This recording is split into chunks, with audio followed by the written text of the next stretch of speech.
closer.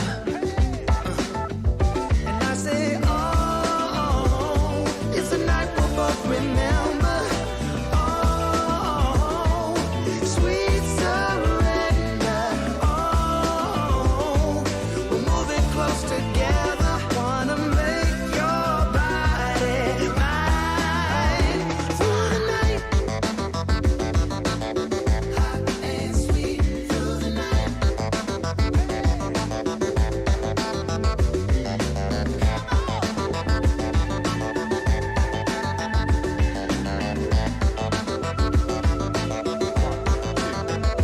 Let's get out fast and slow.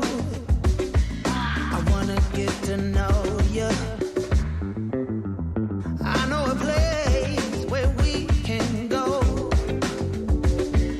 It's just around the corner. And I say, oh, it's a night we'll both remember. Oh, sweet surrender. Oh, we're moving close together.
You're so fine, oh lady. Let your body take control. You're on my mind, baby. Just move a little closer. And I say, oh, it's a night we'll both remember. Oh, sweet surrender. Oh, we're moving close together. Wanna make your body mine through the night. Hot and sweet through the night.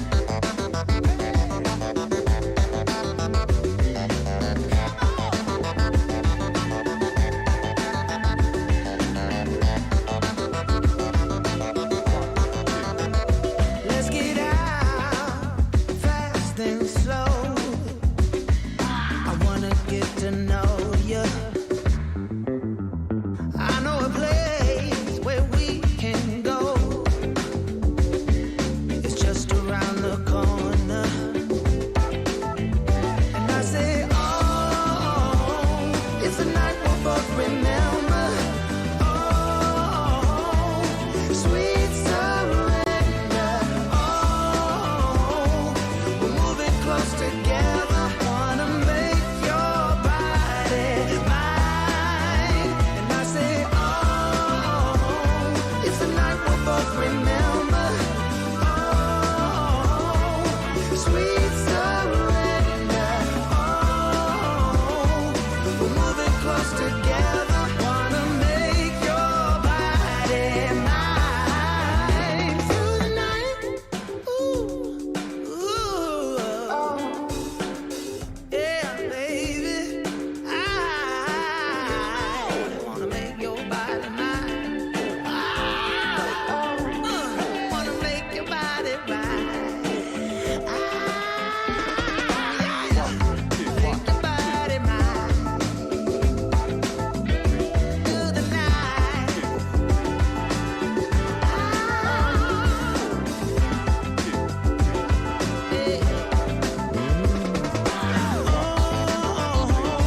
It's a night we'll both remember.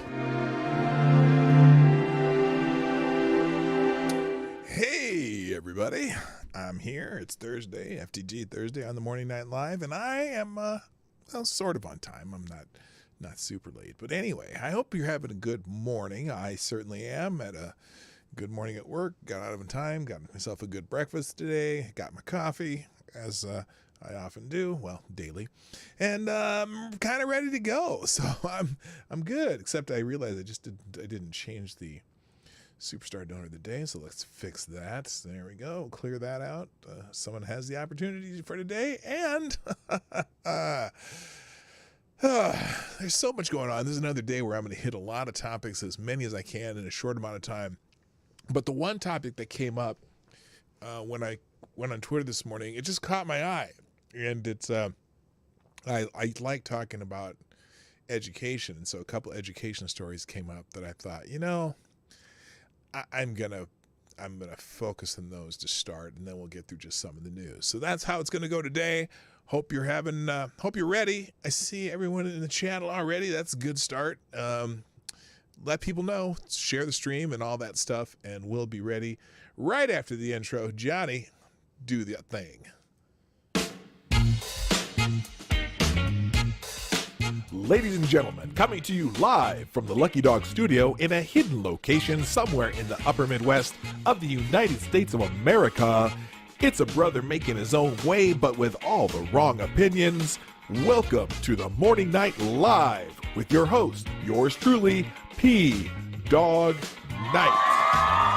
Yes, stop the music. music. Good morning, everybody. Welcome to the Morning Night Live. I'm your host, Marty, also known as Dawg Knight on the internet, and welcome back to the Dawg Knight Channel on this lovely Thursday, the 26th of May 2022, coming up on Memorial Day weekend.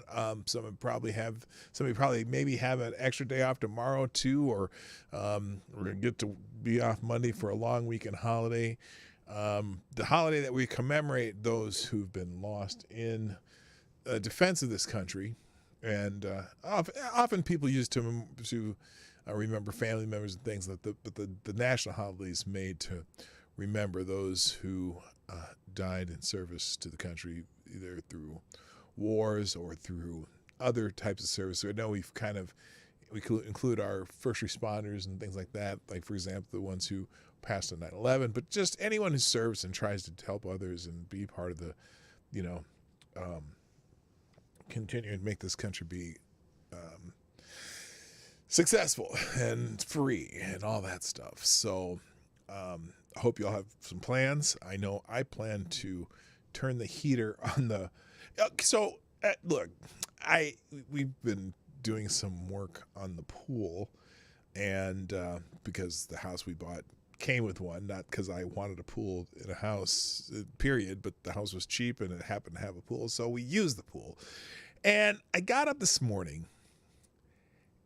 Now, I realize I live in Minnesota. I don't expect the pool season to be real long anyway, but I woke up this morning and it was 45 freaking degrees when I woke up. And as I left from work, then I was like, it was 42 when I got home. Now, it's going to warm up during the day, and I know it's going to be warmer eventually, but good God, some of you on the East Coast who had this heat wave, guess what's coming next?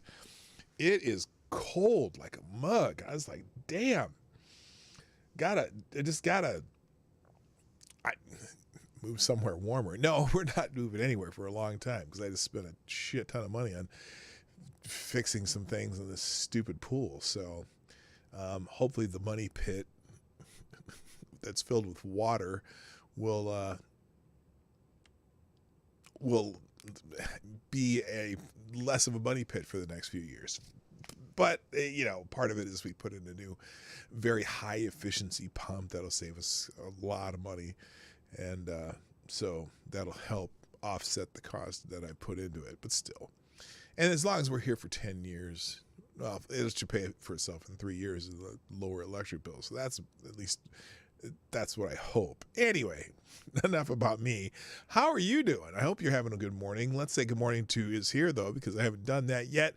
In the chat today, first in the chat is, the first, honor first, and that who gets the bell would be our good friend Tyre Alexander, who was just Johnny on the spot.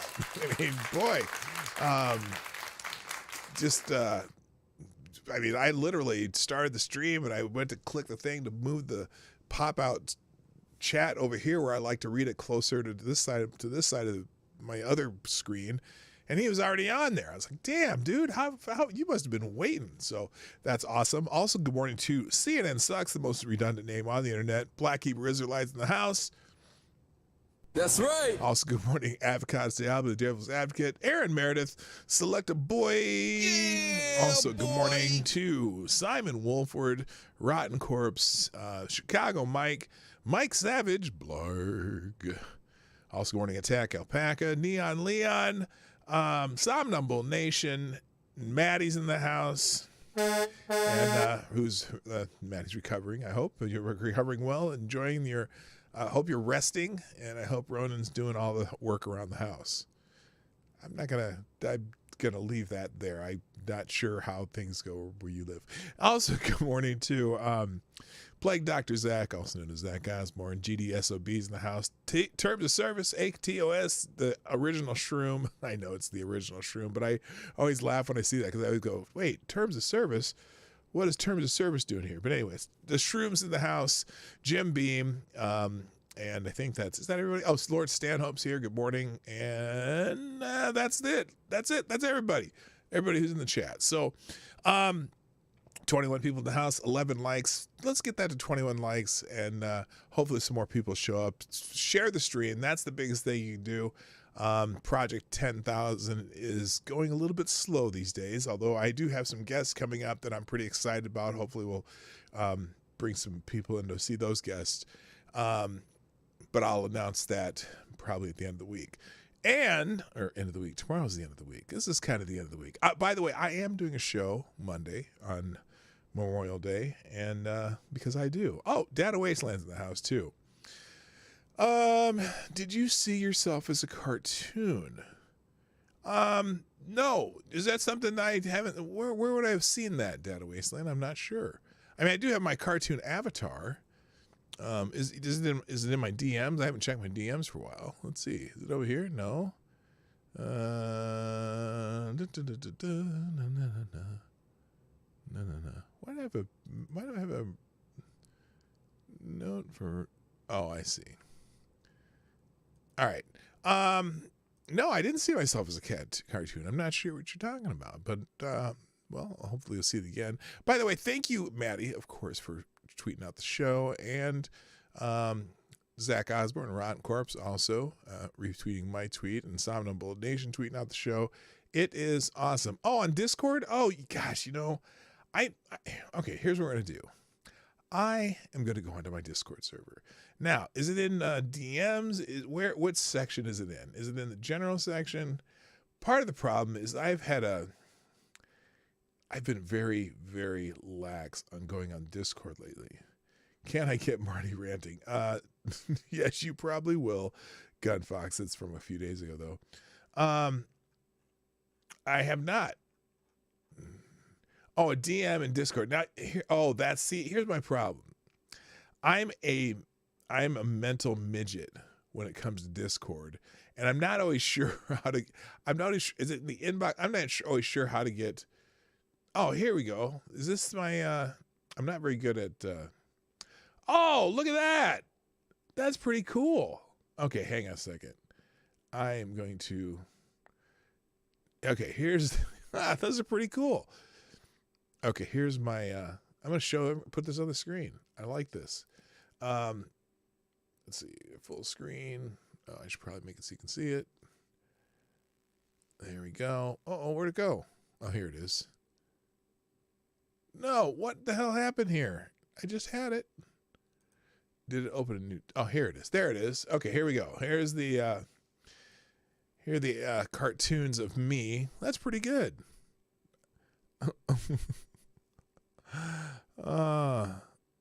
I'm looking rather pale though, but I guess I look pale when I have the lights on me anyway. But yeah, that's pretty cool. Thank you very much, Data Wasteland. Tadisha Shinhow, nice to see you. It's been a while. All right, let's get into the show, because I wanted this story. Thank you again, Data Wasteland. That's pretty cool. I'll leave a link to that up there actually. It'll be in the tabs in the link. By the way, every show I do, every story I watch, every story we video and whatever, everything we do will be in a single link at the end of the show. I update that during the outro. I do have a question though for y'all, because I do that on the daily and I don't even know if anyone ever uses it. Do any of you all? What the hell happened here? What the hell happened there? I don't know. No. I don't want this. What the hell? All right, let's go back to here. Back to there. All right, there we go. Quick question. Do any of you ever go to that, the links I use? I'm still going to do it no matter what, because I know occasionally people want to find stories I use. But if you do ever, or if you've ever gone to the link that I put in the description of the stories we did today, put a 1 in the chat, just out of curiosity. I know there's some that do stuff, but anyway, all right, let's okay, I'm gonna get rid of some tabs here that are not gonna be in there. Okay, so the story today, or at least the name of the show today, is Merit is Not Racist. Okay, now I saw this tweet in the, wait, what happened there? Gosh dang it. Let me get what happened to my bookmarks. There we go. Saw this tweet from the San Francisco Chronicle yesterday. And it was about this school called Lowell. Lowell. Now, in San Francisco, the Lowell School was one of these, basically a school for high achieving students. Sometimes they'll call them gifted and talented programs or whatever. They, a couple of years ago, they got rid of their merit-based entry into Lowell School. They decided to do it by lottery. And so I saw this tweet from the San Francisco Chronicle saying, new teachers at San Francisco's Lowell High gave freshman students significantly more D and F grades this past fall, the first semester after the school board eliminated merit-based admissions. Now, hello, Tyler F., by the way. And I was like, gee, that's a shocker, because that's not merit-based admission to a accelerated program high school. And so they used to have kind of tests and recommendations, blah blah blah, for high achieving students. And I personally believe that is important to have merit-based high achieving places where students can learn together, because you want the best students to be able to accelerate at a pace that's good for them, and you want students who have regular, I'm not going to say normal capabilities, but just certain capabilities to progress that they can, and then you want slower learners to be able to progress as they can, so they all progress together, rather than having a class mixed with all these high achievers, low achievers, middle achievers, and then the high achievers just take over everything, right? So I think it's good. So if you have kids, and for example, in my elementary school when I was a kid,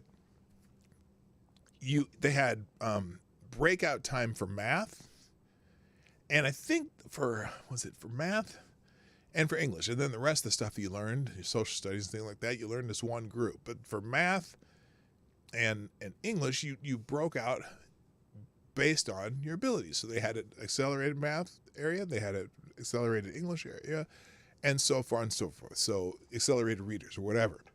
And so when you're in that and you're challenging students by their abilities, everyone progressed a little bit faster that way. And so by the time you got to junior high, you saw a lot of the people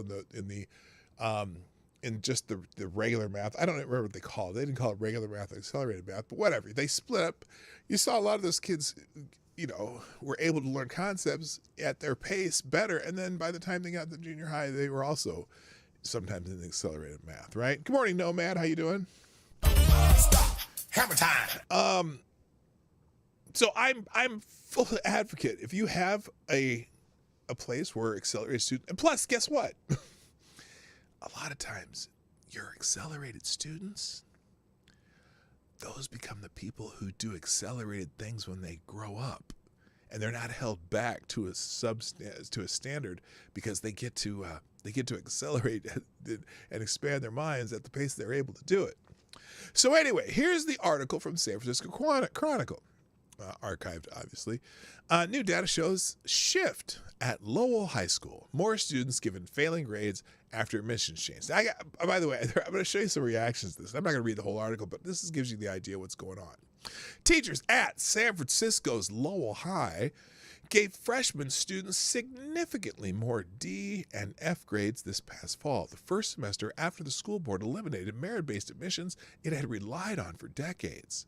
Lower grades, while expected by many, are likely to become part of a fervent debate over Lowell that touches on race, equity, and achievement. Really? You're saying there's a racial estimate? What? The grades raise questions about how students and the school's teachers and administrators are adapting to the change. Well, if the students that are there were expected to do a certain amount of work, and then you have students who aren't up to that standard that can't do that work. That's probably now I'm curious too as how it compares to other schools as far as numbers of D and F grades. But anyway, however, it's unclear exactly how much the change in admissions policies factored into the rise in D's and F's among Lowell's ninth graders compared to other possible factors such as the pandemic. Of the 620 students in Lowell's freshman class, 24.4% received at least one D or F grade during the fall semester, compared with 7.9% of first-year students in fall 2020 and 7.7% in fall 2019, according to internal San Francisco Unified School District figures obtained by the Chronicle. So, wait a minute. So, here... God. So when you had admission standards and a test for accelerated students, you had all accelerated students, they had a lower number of failing grades than they did when they just let anybody in the school. Wow. Are they shocked? Are they shocked? Oh my God. Oh my gosh. In total, the number of Lowell ninth graders with a D or F grade tripled from 51 in the fall of 2020, the first full semester of remote learning, to 152 in 2021. The rise means the figures for that class at Lowell were closer to the numbers at other high schools in the city. So this is... So let's see. They decided not to have admission standards at this school anymore and basically just mix in any kids they wanted. And their percentage of D and F grades are just like every other school in the city. Wow. Who would have thought that might happen? It's a shocker. I'm dumbfounded. I can't believe it. Hello, Alone. How you doing? Oh my gosh, I can't believe that it would be just like, if you don't have the higher admission standards anymore, you're going to have students just like at every other high school. Holy shit, these people are stupid. The percentage of Lowell students given low grades in the fall also rose in grades 10 through 12, though the changes were slight. Those classes were admitted under the old merit-based system. Wow. Joe Ryan Dominguez, Lowell High School principal, told the Chronicle that in an email that there are way too many variables that contributed to the school's rise in D's and F's. Yeah, because you no longer have an admissions program at this school. There used to be just the gifted and talented students went. Now they're blaming it on distance learning. Over a year of distance learning, half of our student body new to in-person instruction at the high school level and absences among students, staff for COVID all explain this dip in performance. Said, no, you know what explains the dip in performance? Is you no longer do admissions. You're doing it not by merit, but by, whatever. There's no longer merit-based admissions. Now, remember, this was really controversial because the parents who had children at the school, the reason they were there is because they were accelerated students. They wanted an accelerated program for students, which I think, again, is a valid way to do things. But no, they just said, no, that is not equitable. It's racist. There's not enough black kids in this school. There's not enough this kids in that school. You got to have, okay, so let me tell you what is happening. There were too many Asian students at the school, and the white people and the black people said, no, why do you have a school that with all these Asian kids and there's not enough white kids, not enough black kids, and not enough Hispanic kids, and so that's what their problem was. And so, and in fact, the signs as you see here in their picture here, they says merit is not racist. Gifted and driven students need a place. Yes, they do. So now Lowell is on a lottery system where it's not about merit, and so there you go. Who would have thunk that if you lowered? Wow, this is just crazy. So I don't know how they couldn't see this, but I'm just like, This is crazy. Real quick. Thank you, Tyre Alexander, for sponsor of the day. And Tyre Alexander, You are the new Streamlabs superstar sponsor of the day. I hit that a little too fast. Thank you, sir, for sponsoring the show. With a small bullet in the tip jar, a 223, says not everyone is able to be Elon Musk. Our society functions because we allowed our Elons to be with other Elons, but once you start mixing in the burger flippers and the breeders with the, god damn, that's a little harsh, the burger flippers and the breeders with the Elons, you start dragging down the Elons. Harrison, Bergeron, anybody. Yes, exactly. So that's, yeah, that, I mean, they're failing society by not allowing people to go somewhere where they will flourish. If everyone flourishes, you're going to have better society overall. But if you go and put everyone just in the same spot and you drag down the high achievers, it doesn't necessarily raise the lower achievers. It's more likely just either the high achievers, again, dominate everything, and the lowest achievers who already feel neglected are just overshadowed by high achievers. Then there's less incentive for them to be better. But if you put everyone at a level that they can succeed, more people succeed, and the high achievers can often make each other even better, which is better for society. We need our high achievers. We need, like Tyre said, we need our Elon Musks. We need our, well, I was going to say Bill Gates. We do need smart people, but I could do without Bill Gates right now. But anyway, so I think that's just crazy. And the idea that, oh my God. Now, here's the funny thing, though, is I got to show you this, because the response just to the tweet about this is, well, I would say pretty amazing. And I will just go down through a few of these. This first one here. This one actually makes a good point. Once again, the San Francisco Chronicle misses the bigger point. The real question is, why is San Francisco United Schools graduating so many 8th graders who are not prepared to read, write, or do math at grade level? And why is the Chronicle so indifferent to this question? Well, that's a good question too. But I think I'm going to say that the question is actually, why not have schools where the high achievers can achieve together and middle achievers can achieve together and lower achievers students can achieve together at their own pace? That's, I think, the bit more important question.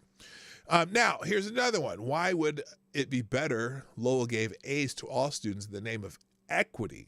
If that's the case, why not give students a participation trophy when they leave middle school and drop the pretense?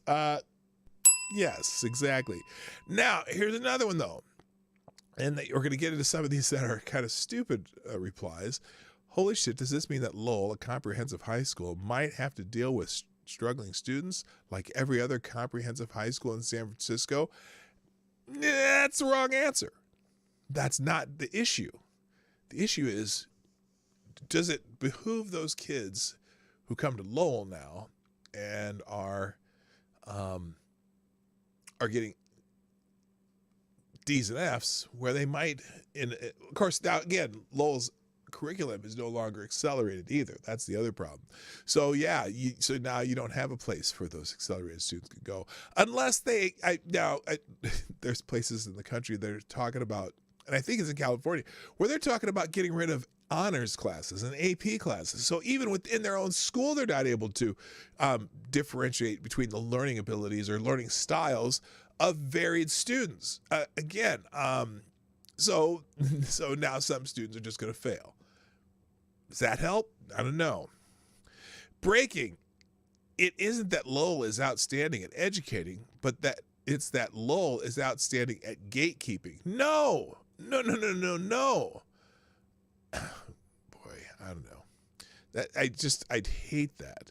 And then this person continues, yes, it's just now that Lowell can't reject kids that are hard to teach like every other comprehensive high school in the state. Again, that misses the point of what the purpose of Lowell was.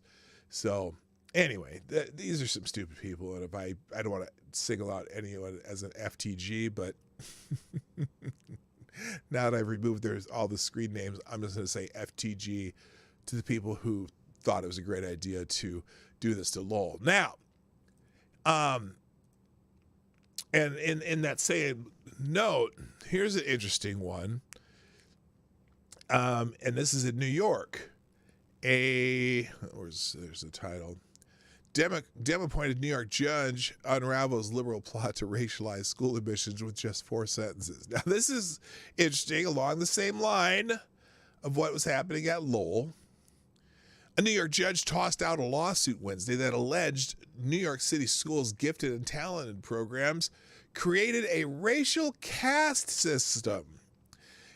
Integrate NYC, along with 13 high school students, brought the lawsuit against New York City in March 2021, seeking to eliminate the city's gifted and talented programs. They were trying to get rid of them in New York, too. Gifted and talented programs, as well as current middle high school admission screens, according to court documents. The lawsuit argued that the city's gifted and talented programs were, quote, discriminatory gatekeeping mechanisms and contributed to an educational caste system. Manhattan Supreme Court Judge Frank Nervo dismissed the lawsuit. Yes! He dismissed the lawsuit in a decision with a 4-sentence ruling stating that the petition wrongly sought the court to create education policy. Well, so it's beyond. Oh, maybe he's saying it's without beyond the scope of the court's rulings or scope of its mission. It's beyond. I wonder if it's supposed to be saying civil.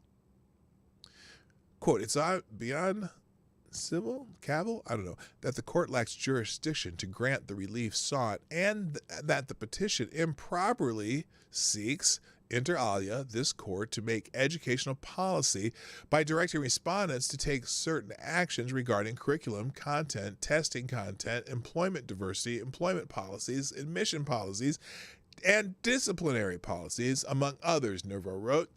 The petition improperly seeks this court to make educational policy and therefore presents a non-justiciable controversy. I've never heard that word used before. The plaintiffs intend to appeal the ruling, according to Mark Rosenbaum, a lawyer representing the plaintiffs. Per the New York Post, students of color and from low-income families in the New York City system do not receive the same educational opportunities as their peers. Really? So the gifted and talented students of color and from low-income families are not able to get into that school? Is that what, or the gifted and talented programs? Are you saying they're not able to?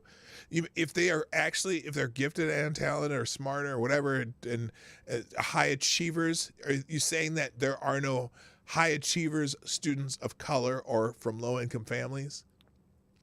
That seems to be what they're saying. Democratic New York City Mayor Eric Adams has added over 1,000 new seats to the gifted and talented program. So he's adding seats because there's more people who want to do it, right? According to the New York Post, Adams' plan included universal screening of all kindergarten students, as well as allowing the opportunity for the top 10% of second graders to apply for the program. Oh, so this is starting at a young age. This is the first case in the nation to seek a constitutional right to an anti-racist education. So, and again, I've told you more than once, if you read Kendi, he's the big anti-racist guy, right? When they say anti-racist, right, they mean affirmative action, quotas, whatever, bringing people up, not because of talent, but because they want to be anti-racist. So they want to just put people in positions. And, that is just, here's the thing, that's just a recipe for disaster. Again, the reason you have gifted and talented programs, you want kids who can work in an accelerated environment to all work at the same pace together, rather than having those kids mixed in with kids who are not at that pace, and that those kids will dominate the gifted and talented, whatever. Accelerated learners in the same place with non-accelerated learners. The accelerated learners dominate everything because they get all the answers, or the accelerated learners get bored and don't want to be a part of it anymore. And so you ruin them or you make them be dominant. And, so there. I find it fascinating, though. I hate the fact that some places are trying to get rid of gifted and talented programs. And if you don't want to if you don't want them to be special, be called gifted or talented, because it doesn't mean that the other students aren't gifted or talented, then fine. Say accelerated learning. That's a good way to put it. Then nobody feels bad. Just there's some who go at a faster pace than others. It's just stupid shit. Anyway. Did I say hi to TC? Hi, TC. I see you there. Welcome. Mathematics is not racist. No, it's not. Maths, sheet music, low bridges, all racist. Oh, come on, GD. Anyway. All right. And hello, Rockhopper, my friend from Down Under. Nice to welcome to the show. All right. Let's get into news now, because I got all kinds of news. Now this is, I know you probably want me to talk about Beto or some shit like that, which I'm going to get to Beto. But some good news. And maybe it's a shocker. Maybe it's not. Maybe there's a factor that may have caused this to happen. But the CDC. Boo. This is just something the CDC report. The CDC says the United States had its first rise in birth rates in 2021 in 7 years.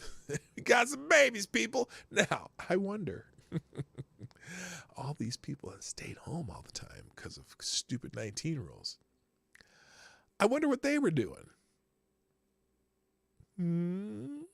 Anyway, the U.S. saw 3,659,289 babies born in 2021. That's a 1% increase from 2020, the first rise since 2014.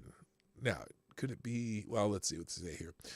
Try to access the provisional report, but it is password protected. But here's what ABC News says. The report showed the fertility rate, the number of live births per 1,000 women between the ages of 15 and 44, was 56.6%. This is up from 56 in 2020 and the first increase since 2014, according to the CDC. However, the total fertility rate, the number of births a hypothetical group of 1,000 people would have over their lifetimes, was 1.663.5 births per 1,000 women. This is still below what experts refer to as replacement level, the level of population needs to replace itself, which is 2,100 births per 1,000 women. The team looked at birth rates among women aged 25 and older, increased. They looked at birth rates among women aged 25 and older, increased while decreasing for those aged 24 and younger. This sort of suggests that when we saw a decline in births from 2019 to 2020, probably a lot of births were postponed, Hamilton said. How do you postpone a birth? That's got to be some kind of trick. People were waiting to see what happened with the pandemic, and rates rose in older women as they may have proceeded to have that child. Women aged 35 to 44 had the most births. This fits the trend that women want to wait to have children. Teenage births declined by 6%. Well, that's because they're all trans now. Teenagers, ages 15 to 19, the rate of birth declines. Oh, well, I'm fine if that rate of birth declined. Maybe because the younger kids aren't having sex. Good. That's probably a good idea. Yes, I heard the donation. I'm getting there. I'll be there. Hang on. It declined 6% from 15.4 per thousand to 14.4 per thousand. a record low for this age group. So maybe it's, because they're not at school. They were in school all those years, and so they forgot what each other looked like, and they stopped. I almost said the word fucking. Anyway, teenage births have been continuously falling since 2007 by an average of about 7% through last year. Well, maybe too, they're all afraid of climate change and are just afraid to bring children into the world because we keep scaring them. Okay, real quick. Thank you, Tyler Alexander, for sponsoring the show one more time. I see you there. Tyre says, someone tell these that Harrison Bergeron, 1984, Animal Farm, were not how-to guides. They were not manuals for utopia. They were warnings. They were cautionary tales about the dangers of everything they are pushing. I wish people would read more.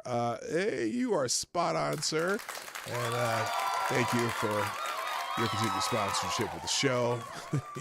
Yeah, they're definitely the World Economic Forum thinks they were guidebooks.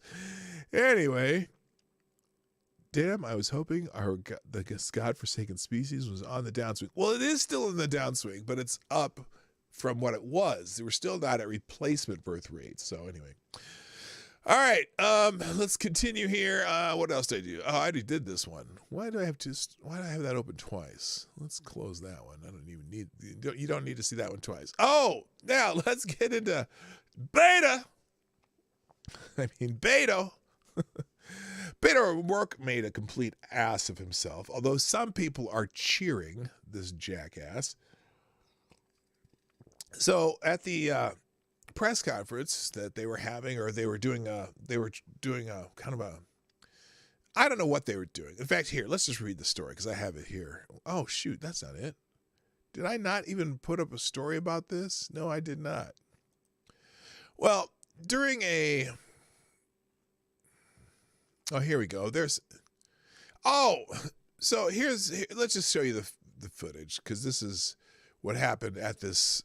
I don't know if it was a memorial or they were just having a press conference or whatever to talk about this tragedy down in Texas, right?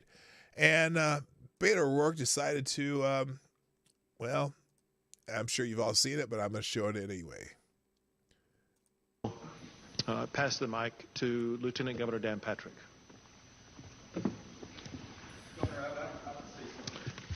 Excuse me. Excuse me. Excuse me. Sit down. You're out of line and an embarrassment. Sit down and don't play this stuff. Next shooting is right now, and you are doing nothing. No, he needs to get his ass out of here. This isn't the place to talk this over. This is totally predictable when you... Sir, you're out of line. Sir, you are out of line. Sir, you are out of line. Please leave this auditorium. This is Beto O'Rourke interrupting. I can't believe you're a sick son of a bitch. Now this is funny like how notice the Chiron down here, not the Chiron, the whatever, lower third or whatever they call this thing down here. Texas officials news conference interrupted by protester. The protester was Beto O'Rourke. He's a perennial or whatever, biannually or quadannual Democrat sheep to the wolves nominee for governor of Texas. And he's running against Greg Abbott, who was sitting there during this press conference of the Texas officials in the terrible events that happened down there yesterday. And he decides to come and jump in. Now, this guy calling him, I don't know what he called him. He called him a jackass or whatever he called him. That's the mayor of the town that this happened in. And so now there are a lot of people cheering this. And the reason I really don't want to talk about this subject a lot because there's still a lot to learn. And unlike the Buffalo shooter, we don't know everything about the shooter yet. Like they knew everything about it. They knew everything about him right away somehow. But the reason I decided to show this is that Joe Scarborough, I don't know if he's a Republican anymore or not, but he's on the Morning Joe on MSNBC, and now he gets paid as he's a paid anti-Republican person on at MSNBC, even though he's a Republican. And he put this now he put this tweet out. By the way, we can go ahead. We can go ahead and FTG him anyway, because what the hell did I do there? There we go. Copy paste.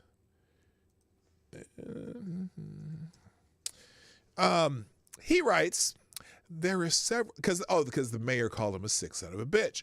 And he says, there are several here who fit the definition of sick son of a bitch in this picture, but none go by the name of Beto. Well, that game's really not appropriate for Robert Francis O'Rourke anyway.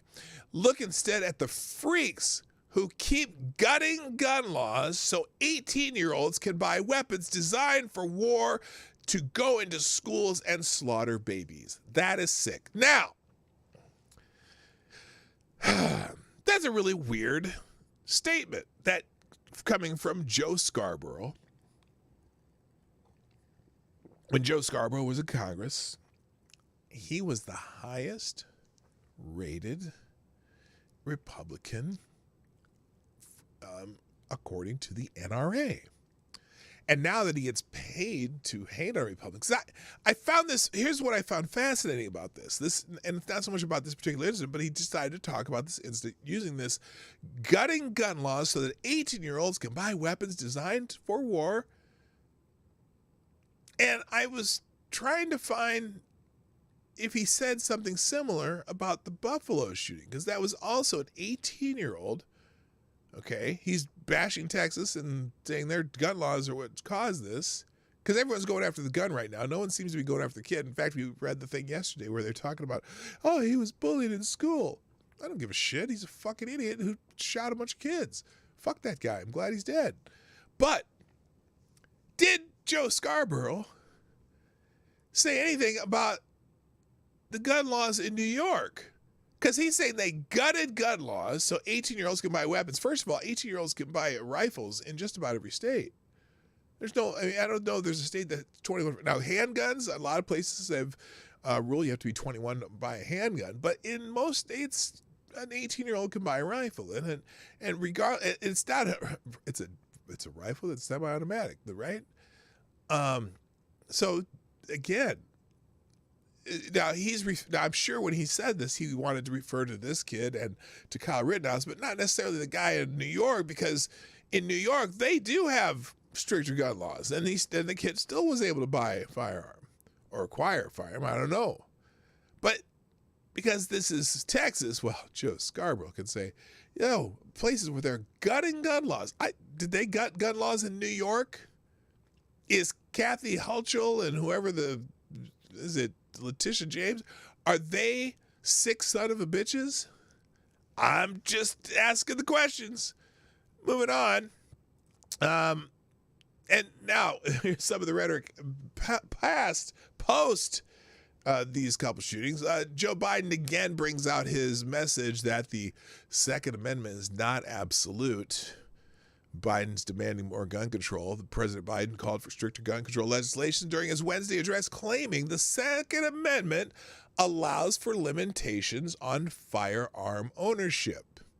The president made remarks alongside Vice President Kamala Harris in the aftermath of the Robb Elementary School shooting in Uvalde, Texas, which killed 19 children and 2 teachers. He announced his future visits to Texas alongside First Lady Jill Biden. I wonder what kind of reception he's going to get for that. He says, as a nation, we must all be there for them, everyone. We must ask, when in God's name will we do, it sounds like a speech from before, when in God's name will we do what needs to be done, if not completely stop, if not completely stop, fundamentally change the amount of the carnage that goes around this country. Biden said, I'm sick and tired of what's going on, and continues to go on. He touted his push to pass, quote, common sense gun reforms, end quote, while serving as chairman of the Senate Judiciary Committee and as vice president, urging for these gun control laws to pass in order to have a significant impact on the number of tragedies occurring throughout the country. Now, I'm not 100% sure what he means by that. What exactly is a common sense gun? What is it? Common sense gun reform? Is that what he said? Yeah, common sense gun reforms. What specific common sense gun reform would have stopped this? Maybe this one, in this case, this kid went to the store and purchased the guns legally. So, I mean, they say, well, just they not allow 18s to purchase rifles anymore. Is that what he's saying? What is he saying here? The Virginia Tech tragedy, for example, there were no rifles involved in that. That dude came in there with handguns. Are we going to get rid of handguns too? I mean, what about all the carnage in the cities that's happening? Of the last, well, it's been happening forever, but in the last few years. And what is this common sense gun reform? What the hell is that? I didn't want that. Get off my screen. What is common sense gun reform? But he also brought back his line, and we're gonna have to do a fact check on this one. While clearly not enough to prevent every tragedy, we know certain ones will have certain significant impact and have no negative impact on the Second Amendment. Really? So you're saying are you saying that there are gun laws that shall not infringe? Because I'm not sure if you know what the meaning shall not infringe means. But anyway, he says when it was passed, you couldn't. Oh, he's saying the second. Oh, here's the lie he keeps telling. When it was passed, talking about the Second Amendment, you couldn't own a cannon. You couldn't own certain kinds of weapons. Y'all know that that's false, right? You absolutely could own a cannon when the First or Second Amendment was passed. You could own, in fact, you could own any kind of weapon that was available, period. If you had the money to purchase, cannons for your commerce boat, you absolutely could own them. People still own cannons to this day, in fact. He's saying there's always been limitations. Okay, I'd like a list of the limitations that they gave. Anybody? Does anyone know any of the limitations they gave to the Second Amendment when it was passed? Anyway, he says these actions we've taken before, and they saved lives. And they'll do it again. The other part of this too is, of all the homicides, murders, whatever, in the United States, because he's talking about pushing a so-called assault weapon ban again. I think it's less than 0.5% or something like that. Are done with rifles. Like, I mean, obviously these events that happen on a very uncommon basis where there's someone with the dreaded AR, right? But that's like 0.5% of all the murders in the United States. It's not even far more people are murdered by knives in the United States. So I'm not sure what he's talking about. He's saying the idea that an 18-year-old can walk into a store and buy weapons of war. Well, aren't all weapons of war? Pistols are weapons of war. Knives are weapons of war. Bayonets are weapons of war. I don't think you can buy landmines, but you know what I'm saying? Designed and marketed to kill, I think is just wrong. It violates common sense. Biden has repeated the false claim that a cannon could not be legally purchased when the Second Amendment was ratified. He made the claim last month when he announced his administration's new regulations that require background checks and serial numbers for so-called, quote, ghost guns, end quote, which refers to firearms that are unregulated and untraceable. He made the same claim during a 2020 presidential campaign in a push to require background checks on all gun sales and impose a ban on assault weapons and large-capacity magazines. And even the Washington Post's Glenn Kessler gave that one 4 Pinocchios, confirming that private citizens owned cannons at the time of the nation's founding and that there was no federal law restricting the types of guns citizens could own. Yes, so that is all baloney. And I never gave you the FTG Joe Scarborough, so there's that one. And FTG Joe Biden. which is a given. All right, let's see. Next, Chuck Schumer. So he's saying he wants to have legislation done. So that's the shot. Well, here's the chaser. Chuck Schumer hits the brakes. Gun control vote's going to have to wait. On Wednesday, Senate Majority Leader Chuck Schumer hit the brakes, pumped the brakes, on the idea of a quick gun control vote, making clear a vote on more gun restrictions will have to wait. Well, part of the problem is this ain't going to happen because there's a couple senators who aren't going to go along with it. And I don't know. Well, I don't know. There's probably some Republican senators that will go along with it, but I don't think they have enough for 60 votes to move legislation forward in the Senate. And as now there's he knows that this is a losing idea for Democrats, just period. It just is. And on that note, Kyrsten Sinema signals that she will not bust a filibuster for gun control. So that's another reason why Chuck ain't going there. Senator Kyrsten Sinema, a Democrat from Arizona, says she doesn't believe that D.C. solutions are realistic for stopping massacres like yesterday's Uvalde, Texas. NBC's Jake Sherman said Sinema stopped reporters outside the Senate chamber because she had something to say. This is rare for her, he added. Sherman asked Sinema if Sinema would be willing to set aside the filibuster to force some kind of gun control measure through the evenly divided Senate. Her fellow Democratic Senator John Tester of Montana waited mere hours after Tuesday night slaughters to press for universal background check legislation. Come on, guys. Kids got killed yesterday, for Christ's sakes, he told colleagues this morning. Let's talk about what can be done and not talk about what somebody wants, all right? Let's talk about what can be done. But Sinema isn't having any of it. I'm going to start having conversations again with colleagues on both sides of the aisle, she told reporters today, to determine whether or not there's something we can actually do to help increase safety and protect kids. But the filibuster's not going to be a part of it. So anyway, that's another reason why Chuck ain't going along. Speaking of, and also, there's also West Virginia Senator Joe Manchin, another Democrat from a gun-loving state. Like Sinema, he knows the only way to keep his job is to keep on the right side of protecting the Second Amendment. Joe Manchin said he would do anything I can to move common sense gun legislation forward, but still refused to eliminate the filibuster to get the legislation through the Senate. So, good for them. Moving on. Michael Moore, though, he says we should just get rid of the whole damn Second Amendment. God. Why do people listen to this human being? I'm just going to be nice. In fact, let's just get this out of the way. FTG, Michael Moore. In the wake of the mass shooting in Texas elementary school in Uvalde, MSNBC wheeled out an anti-gun fanatic, Michael Moore, who called for repealing the Second Amendment.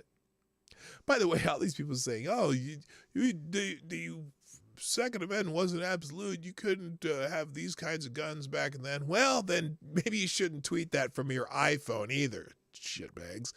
Moore asserted, "We will not acknowledge that we are violent people to begin with. This country who was birthed in violence with genocide of the native people at the barrel of a gun." He continued, "This country is built on the backs of slaves with a gun to their backs to build this country into the country we've got to have. We do not want," I'm reading verbatim, guys, "we do not want to acknowledge the two original sins here that have a gun behind our ability to become what we get," whatever.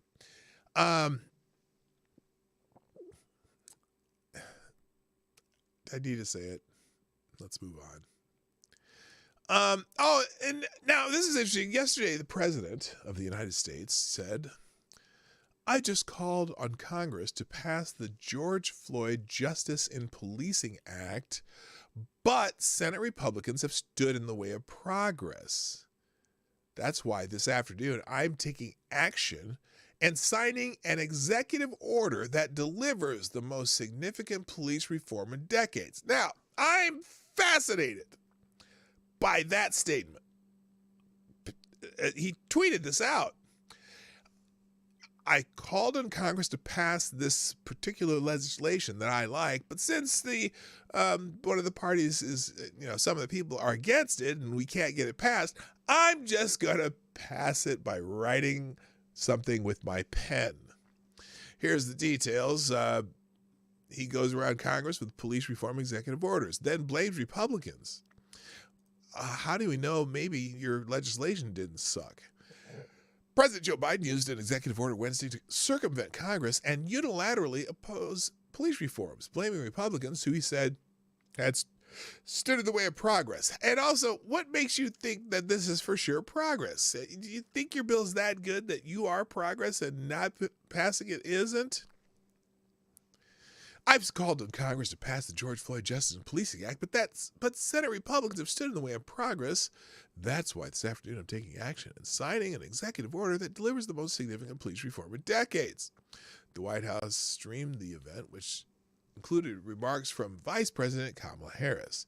Harris began her comments by sharing her concern for the families of those who were grieving after Tuesday's tragic shooting at the Robb Elementary School in Uvalde, Texas, then pivoted exactly as President Biden had done during his address the night before to attack the gun lobby. Yes, the gun lobby. They were down there in Texas just cheering that asshole on. No, they weren't. We must have courage to stand up to the gun lobby and pass reasonable gun safety laws. Okay, again, I want to know what your reasonable gun safety law is. What is a reasonable gun safety law? Just curious. If you want to watch the whole address, it's linked in that article. But she went on to outline the George Floyd Justice and Policing Act, noting that it had passed the House under Speaker Nancy Pelosi's leadership and blaming Republicans in the Senate for failing to vote in favor of the measure. Well, you know, you can do that however you want, but what's in the measure? What does it do? And it's not in the article, but they must have voted against it for some reason. Oh, I know. It's because they're racist. That's racist! Anyway, all right, moving on. Oh, that's not what I wanted to do. Get off my screen, Candace Owens. You're always on my screen.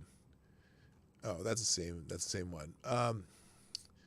Also today, in the Daily Caller, now Black Lives Matters calls police a white supremacist institution in the wake of Texas school shooting. Isn't that special? I can't imagine. Now, which BLM? Is it the Patrisse Cullors Manchin buying BLM, or is it the local grassroots people who are actually there to protest and maybe have dialogue with government officials? I just don't know. Political activist organization Black Lives Matter blasted American police and politicians who support them on Wednesday. Quote, maintaining a white supremacist institution like policing cost Black lives, the organization wrote. This continued commitment by politicians to support our killers makes them accessories to our demise. To our killers. Let's see. I think it was last year, just over 9,200 people of melanin-enhanced variety were killed by violence, I'll just say. Homicide violence. Just over 9,200. And I'm just curious what the numbers are for police. Now, when I say by police, because they're saying the white supremacist institution costs Black lives. Of those ones, now I don't have the number for killed by police, but I know it's less than 1,000. And I also know that it's probably, I wonder how many of them were just standing by at the grocery store and the police came and shot him or killed him or something. Because we know that unarmed average is about 10 a year, which is too many in some cases, depending on what the situation is. Now, I'm not saying that an unarmed person automatically is not a threat to police officer that doesn't justify a shooting, but it's interesting. More than 9,200 deaths of the melanated variety, but it's policing that costs Black lives. I'm gonna just go X'd out. Anyway, the organization comments came after a gunman opened fire in Uvalde, Texas, elementary school, killing at least 21. 2 officers were shot, responding to the scene. Okay, so maintaining white supremacist institutions like policing cost black lives. This continued commitment by politicians to support our killers makes them accessories to our demise. Who are our killers? We know that over 80%, or no, is it 80%? Are killed by our own people. Just saying. See you later, DI. Is it, or do you have to get on here? Oh, never mind. So anyway, I'm just gonna say FTG BLM. All right, I gotta go through the rest of these faster. Oh, this is interesting. In the city parks department has a white-only meeting in the wake of the Buffalo shooting to encourage activism. The city parks department in Washington State, a city parks department in Washington State, held a whites-only staff meeting earlier this week to discuss white supremacy and how white people can be more helpful in the wake of the mass shooting in Buffalo earlier this month, according to a report. The Metro Parks Tacoma sought to determine how white people can move from being allies to advocates. All right, white people, please don't do this. Just shut the fuck up. And if people want to protest, if you want to protest, you're allowed, obviously. But oh my God, don't have a whites only meeting. I'm just saying. White people can move from being allies to advocates at the meeting, according to Jason Rantz, the conservative radio host who broke the story for KTTH. Narinda Rosario, the department's chief equity officer, get rid of the equity officers. Whenever you hear equity, run. Organized the meeting by sending out an email obtained by Rantz. Wait a minute, Narinda Rosario, that's a white person? I'm holding space for white staff to connect and share their thoughts and feelings around the Buffalo supermarket massacre that took the lives of 10 innocent black people in Buffalo, New York. In Tacoma, Washington, they had this meeting. Oh my goodness. My goodness. Oh, is that her? I don't know. So she gave him information on the shooter, blah, blah, blah. Oh, one Tacoma Park staff member who complained that a whites-only meeting was divisive. Rosario alleged that she was glad it made him cringe, according to the report. A spokesman with the Parks Department told the Rantz show that affinity group meetings where people were invited based on the shared identity are common, and defended the one called by Rosario because it was aimed at encouraging activism among white people. Well, there you go. All right, let's see. Oh, this is just a thread. I'm gonna get rid of this. This is interesting. This guy is on here complaining about police, and he says, before you talk about police as a solution to the mass shootings, you should think carefully about how today marks 2 years since George Floyd's murder and how cops have killed over 2,000 people since that day. Now, there's a thread about why we should get rid of police, what not, okay? And so he brings up a stat that the cops have killed over 2,000 people since George Floyd's death. If you ever see this argument, ask the person, what were the 2,000 people doing when they were killed by police? Because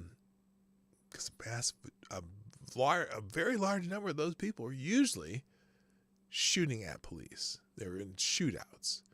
And so the idea that the cops have killed over 2,000, sometimes they were justified. In the rare cases, they were unjustified. We don't want cops killing people willy-nilly. And I would say even in George Floyd's case, whatever you think about the George Floyd himself, that cop failed to do his job. He failed to do his job of attempting to bring in a suspect alive, and due to his lack of situational awareness, did not realize the guy had died right under him. And even if George Floyd would have died anyway, even if it was due to the drug overdose, it is the officer's job to try to bring that man in alive and try to revive him when you realized he wasn't breathing. So there are charges that absolutely should be sticking to Derek Chauvin. He absolutely had a dereliction of duty. He absolutely failed his job. He absolutely probably is guilty of a manslaughter. Now the other two charges, they're dubious, and one's going through the Supreme Court right now, of Minnesota, I should say. But the idea that they killed over 2,000 people since that day is irrelevant unless you know the facts of each case. And I'm going to guess you the vast majority of those cases are shootouts with officers. So, just saying. All right, moving on.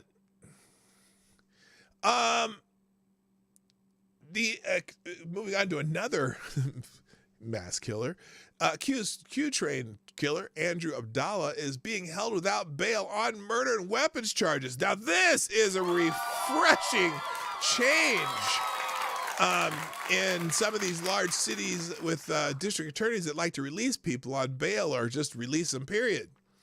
The man who allegedly shot dead at Goldman Sachs, this is the Goldman Sachs employee on the subway, was remanded without bail on second-degree murder charges on Wednesday. Andrew Abdallah, 25, was arraigned for the fatal shooting of Daniel Enriquez on the Q train as the victim was on his way to Sunday brunch. Abdullah was arrested Tuesday outside. Oh, this is a different one. He was arrested Tuesday outside of Manhattan Legal Aid Society offices after 2 days on the run. The career criminal and a reputed gangbanger, Abdullah sought to surrender to Mayor Eric Adams with the help of a controversial Brooklyn bishop with ties to the first-term mayor. So the big news on this one is that they're actually holding him on second-degree murder charges. That's something new. This is not the Brooklyn subway shooter, by the way, just FYI. This is a different guy. But are they figuring out they can't just do catch and release on some of these criminals? Okay, moving on. And this is a former Virginia Tech football player goes on trial for murder of a cross-dressing man. A murder trial for former Virginia Tech football player who allegedly killed the cross-dressing man begins Wednesday. Ismeniman Estute faces a second-degree murder charge over the May 2021 death of 40-year-old Jerry Smith, which will take place in Montgomery County Criminal Court. Estute said he visited Smith's apartment that April after he was matched with someone named Angie on Tinder and returned on May 31st to determine whether his match was male or female. Attorneys and witnesses said at earlier hearings. A detective testified that Estute groped Smith and used his phone flashlight to get a better look at the dark apartment before repeatedly punching the victim, according to court records. The report added, during a June hearing, prosecutors noted that Smith and Estute had known each other for a brief time prior to the incident. I wonder how brief that was. This was Tinder, by the way. Prosecutors say Estute met Smith through a dating app, but the 18-year-old thought that Smith was a woman named Angie. The pair met, at which time Smith reportedly gave Estute oral sex. The graphic nature of the brutal attack was described in a local WDBJ report. That is an ironic name for the news place on this story. Oh my God. Is that real? WDBJ TV. All right. They reported this. So anyway, the Commonwealth attorney says Estute punched Smith 5 times in the head, making blah, blah, blah. At which point, Estute stepped on Smith's head until blood was bubbling from him. Oh, God, that's brutal. How could that be second degree? You get out. No. Get the hell out of here. Oh, my God. Let's see. Hang on a second. I want this report.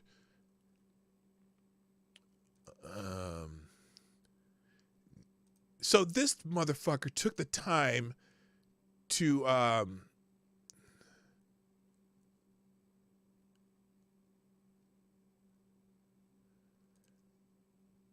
these fuckers are taking the time to subscribe to my channel and still put this bullshit spam on my channel. I swear to God, I better not get anything. I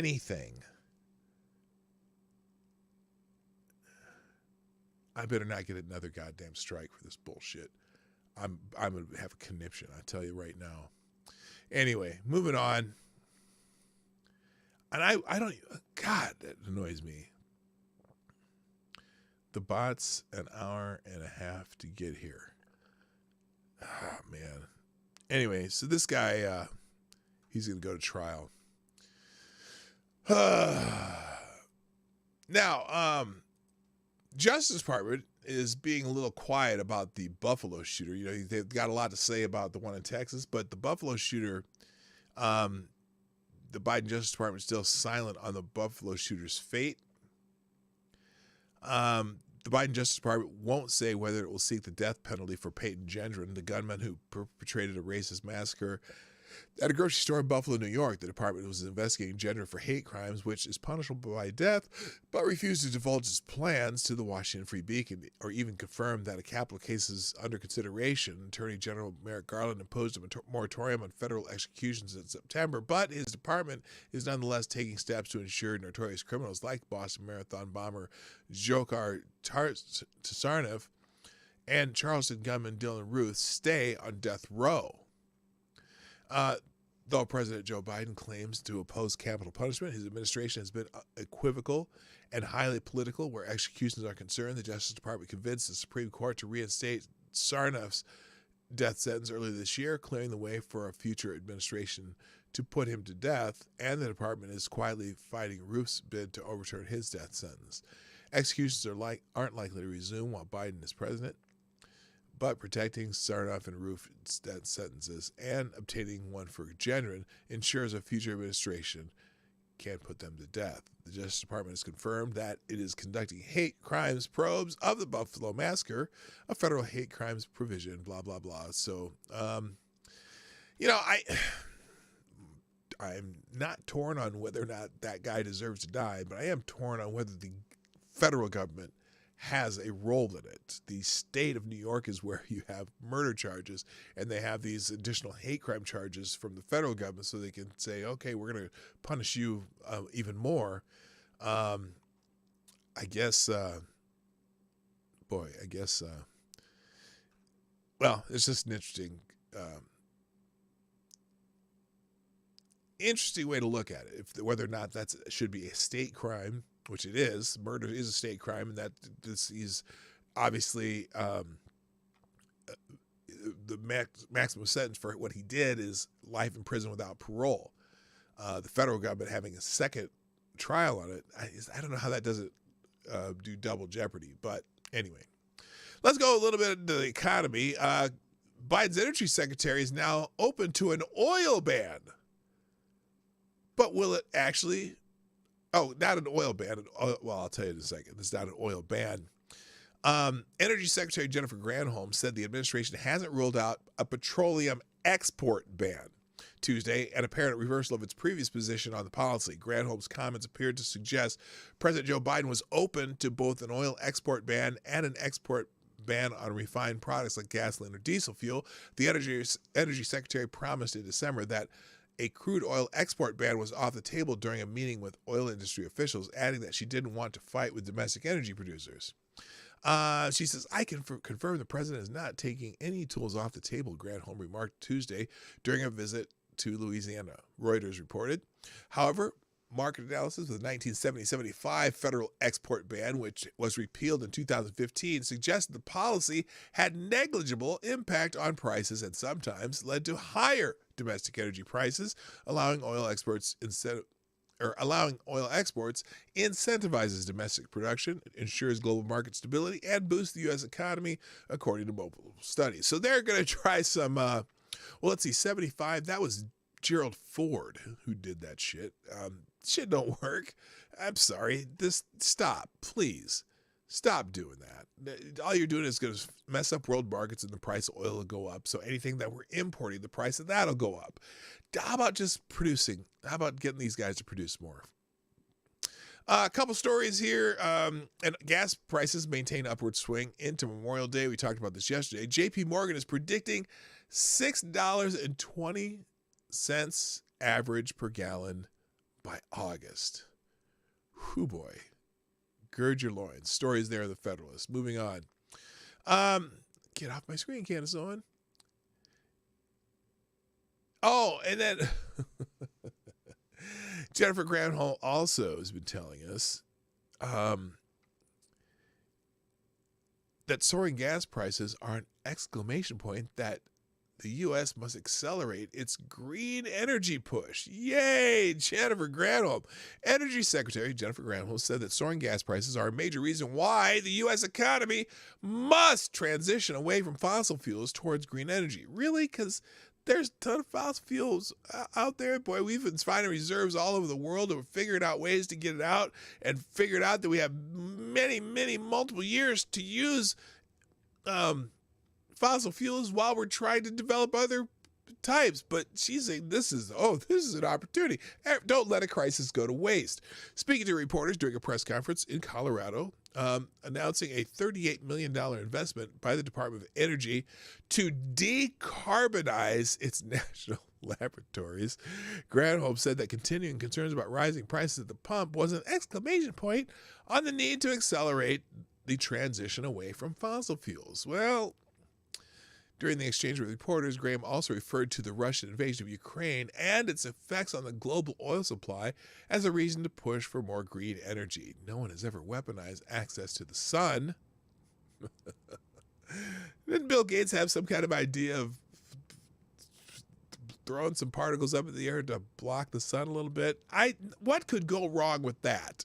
I just can't imagine what could go wrong.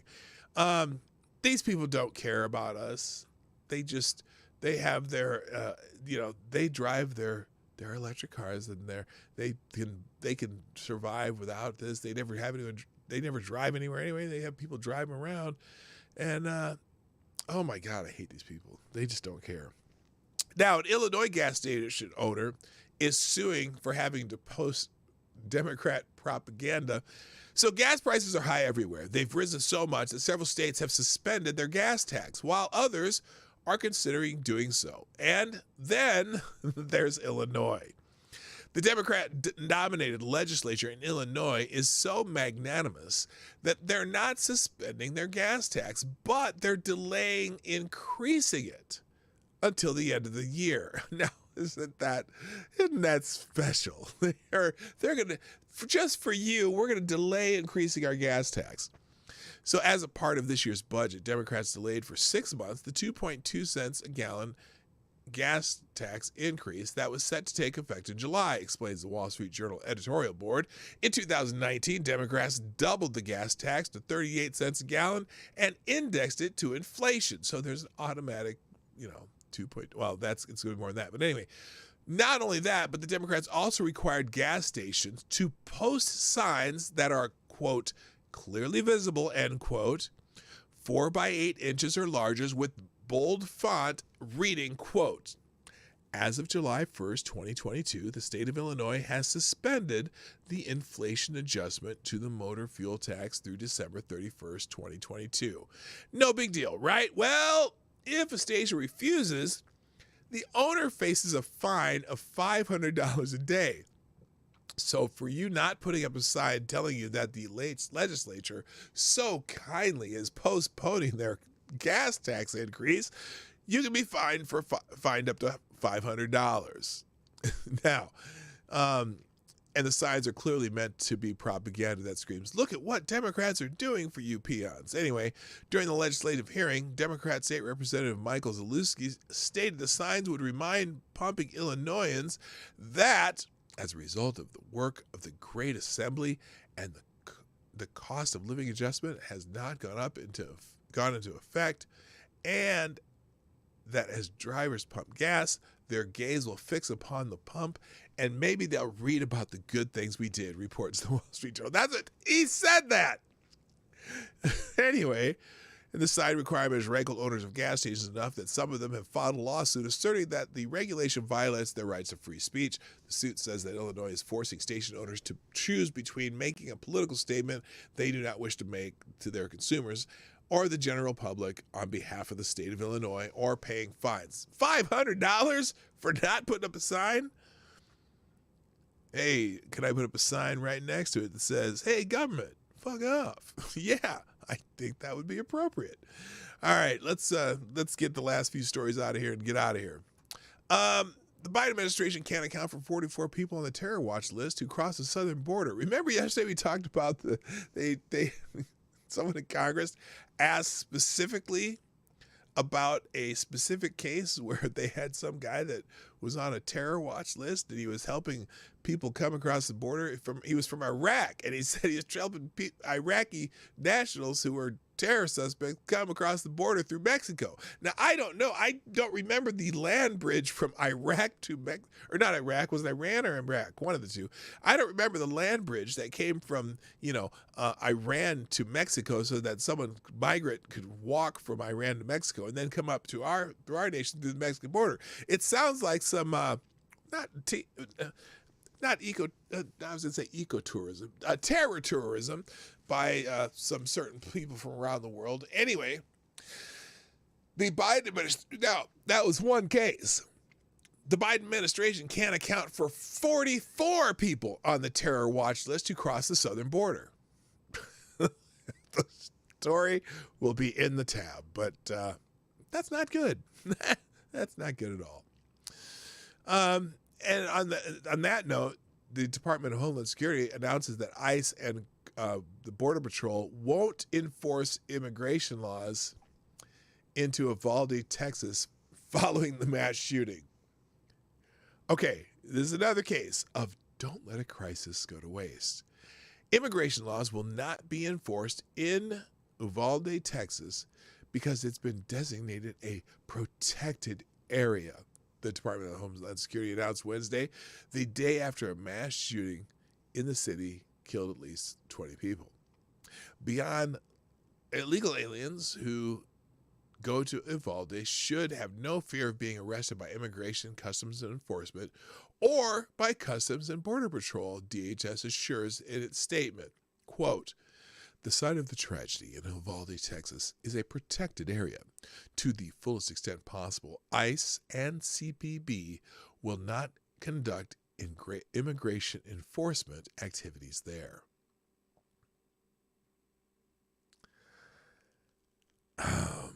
ICE and CBP provide emergency assistance to individuals regardless of their immigration status, justifying the refusal to enforce immigration law.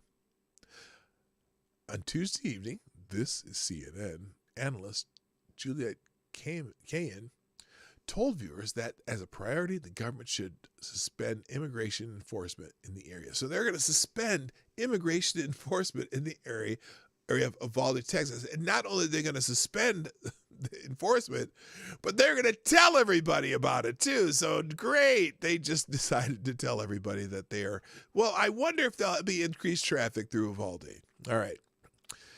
Some that I'm not going to get to. CDC is now recommending all U.S. domestic travelers to get tested for stupid 19 before travel. So look out. You might have to get. I'm traveling in August. I wonder if that's going to last throughout the summer.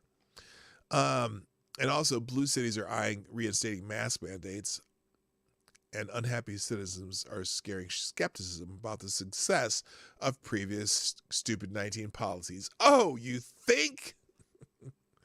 Then I've got a couple here. I'm not going to get to them, but Biden administration says K through 12 schools must put boys in girls' bathrooms to get federal lunch money. Well, now they're not saying boys. They're saying that K through 12 schools must allow trans girls into private areas to obtain federal funds for lunches, breakfasts, and snacks. The Biden administration announced this month. All U.S. Department of Education spokesman a U.S. Department of Education spokesman told the Federalist that the Biden administration's press releases from several agencies announcing the policy will be followed by formal rulemaking in June. Now, this is amazing. This is amazing because supposedly schools are the purview of the state. Let's see. This says it seems to be playing politics with feeding poor kids, which is really unfortunate. John Alsasser, executive director of the Indiana Public School System Association, Indiana Non-Public Education Association, said via phone amid weeks of attempting to sort out these new demands with government officials because of private schools in the state. Because if a school feels like they cannot participate because it's in conflict with their mission or values, if a religion exemption is not granted, you are taking away from a program that's feeding low-income kids. So, oh my God. You can get more details on that. Also in the Federalist, Indiana GOP rebukes Republican governor, and they've overridden the veto to, quote, protect female athletes. So they passed a bill in Indiana that did not allow male participants in female sports, trans girls or whatever. And Governor Eric Holcomb, who's a Republican, vetoed the bill, and so the legislature has overridden the governor. The Indiana General Assembly on Tuesday overrode Republican Governor Eric Holcomb's veto of Bill H-1041, a bill forbidding males from participating on female sports teams in most K-12 schools. HB 1041 is the second bill Holcomb vetoed from this session, but the first to be passed over his veto. The bill applies to public schools, charter schools, and teams that compete against them.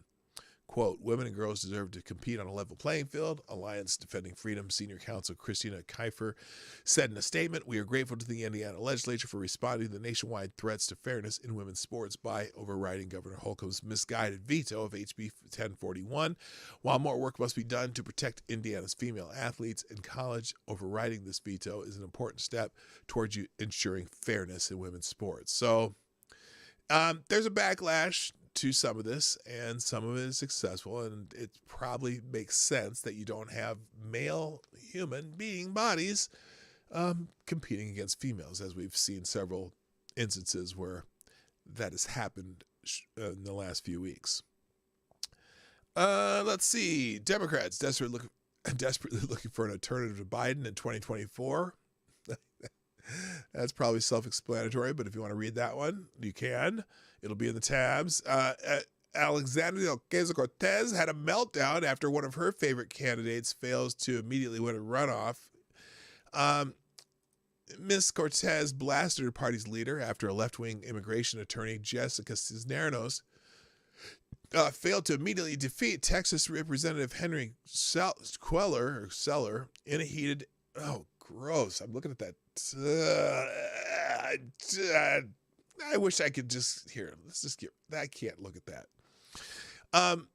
Queller or Seller, I don't know how to say his name, a 9-term incumbent, is leading Cisneros by 177 votes in Texas in the 28th district as of Wednesday morning. Although Seller declared victory early Wednesday, Cisneros has not yet conceded. The ballots will be recounted.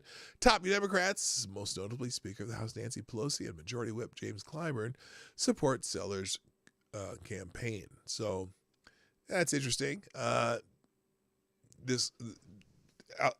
Representative Cortez, or Ocasio-Cortez, wanted another member of the squad, and apparently it is not working out. And first of all, if her favorite candidate would have won, they might have given one of those rare Texas Democrat seats to a Republican anyway, as far as I'm concerned. And the only other story I have here, governors say no way to Biden's plan to empower pro-China health organizations. So,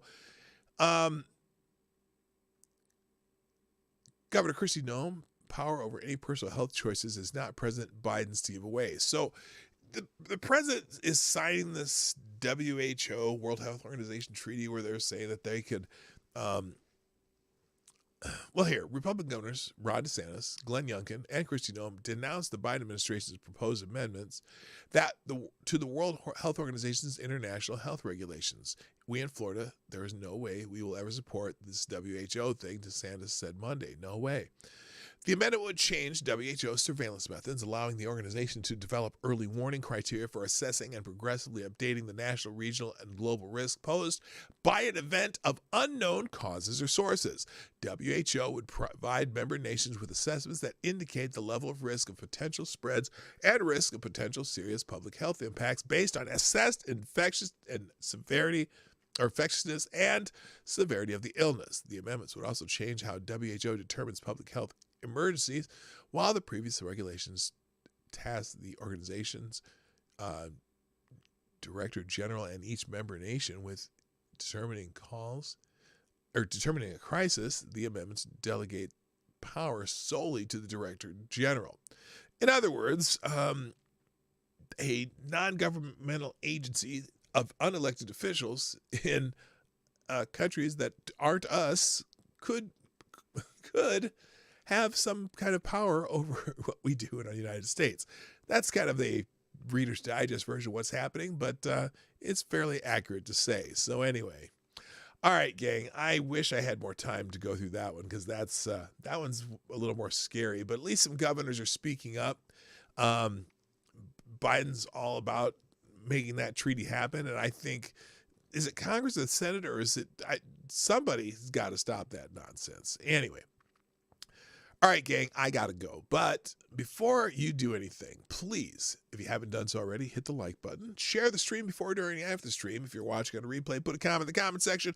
And thank you to our sole sponsor and superstar sponsor of the day, Tyre Alexander. Thank you, sir, for sponsoring the show. If you'd like to sponsor the show, you can do it at pdognight.live 24 hours a day during the show or after the show or before the show or whatever. And it'll put a little box up at the top, and you can also participate in the chat and watch the show from there. Also, if there's other options down in the description below. And reminder, I will update the link, or I'll add the link to the description during the outro of all these articles that we went through, even the ones that we didn't go through.